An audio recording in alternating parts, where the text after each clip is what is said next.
Earlier today, it was 60 something degrees, about 65, and I was working on a car.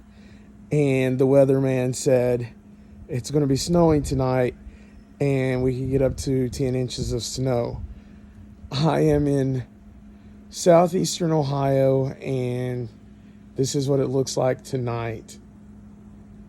And the snow is coming down really hard.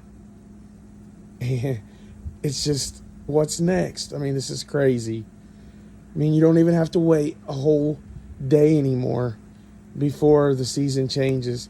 You could have spring this morning and winter tonight. Well, guys, I'm going to go and build me a snowman.